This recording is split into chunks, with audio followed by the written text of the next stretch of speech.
नागपूरवर विशेष प्रेम आहे। जेव्हापासून मी मुख्यमंत्री झालो तेव्हापासून लोकांचं नागपूरवर प्रेम फार उफाळून येतं आणि ह्या शहराला बदनाम करण्याकरता मोठ्या प्रमाणात वेगवेगळी वक्तव्य केली जातात। पहिल्यांदा तर हे समजून घेतलं पाहिजे, एनसीआरबी रिपोर्ट मध्ये 2011 ची लोकसंख्या ही गृहीत मानली जाते, पण त्यानंतर नागपूरमध्ये नागपूर ग्रामीणचे 3 पोलीस स्टेशन घेण्यात आले। या 3 पोलीस स्टेशनची लोकसंख्या 4 लाख आहे। एनसीआरबी ला आपण त्या ठिकाणी कळवलं की आता तुम्ही आमची 2011 ची लोकसंख्या ग्राह्य धरताना ही 4 लाखाची 2011 ची लोकसंख्या तुम्ही ग्राह्य धरा। एनसीआरबी ने सांगितलं की जोपर्यंत नवीन सेन्सस होत नाही तोपर्यंत आम्ही जुनीच लोकसंख्या ग्राह्य धरू।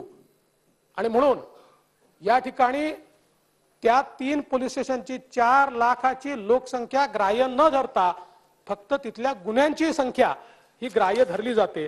पण तरी देखील आपण जर बघितलं तर 2021 मध्ये नागपूरमध्ये एकूण गुन्हे होते 22,302, ते आता झाले 19,167, म्हणजे 3,155 गुन्हे कमी झाले आहेत। आणि 2021 मध्ये नागपूर देशामध्ये दुसऱ्या क्रमांकावर होता, तो दुसरा नव्हताच, तो या लोकसंख्येच्या घोळामध्ये होता, त्यामुळे दुसऱ्या क्रमांकावर होता। आता नागपूर 8व्या क्रमांकावर आहे। जेव्हा तुम्ही दुसऱ्या क्रमांकावर दाखवलं तेव्हाही जर आपण खरी लोकसंख्या विचारात घेतली तर तो 12व्या 14व्या क्रमांकावर आहे।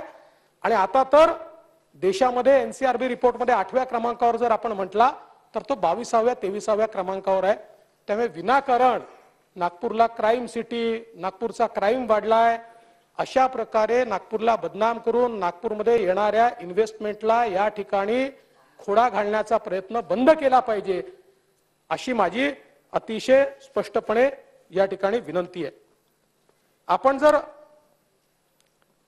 याच रिपोर्टचा विचार केला तर इतर ठिकाणची तुलना केली तर समजा चोरी आहे 13वा क्रमांक आहे, क्राइम रेट नुसार 6वा क्रमांक आहे,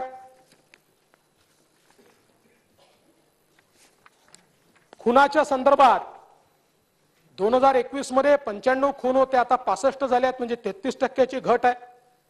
महिलांवरच्या गुन्ह्यांमध्ये देखील त्या ठिकाणी घट आहे।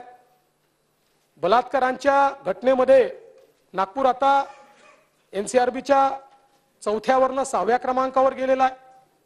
हुंडाबळीमध्ये केवळ 2च घटना झालेल्या आहेत, त्याच्यामुळे देशातल्या कमी घटनातल्या पहिल्या 3 शहरांमध्ये नागपूर शहर त्या ठिकाणी आलेलं आहे। बाल आरोपींकडनं जे गुन्हे आहेत 2021 मध्ये ते 351 होते, आता 210 झालेले आहेत, त्याच्यामुळे त्याच्यामध्ये देखील मोठ्या प्रमाणात घट आहे।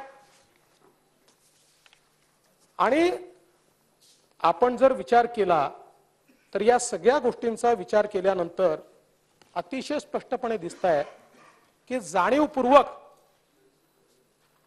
नागपूरला बदनाम करण्याचा प्रयत्न या ठिकाणी होतोय। मी पुन्हा एकदा आपल्याला आणि आपल्यामार्फत माध्यमांनाही विनंती करतो की वस्तुस्थिती समजून घ्यावी आणि नागपूरला बदनाम करणं हे या ठिकाणी निश्चितपणे थांबावं।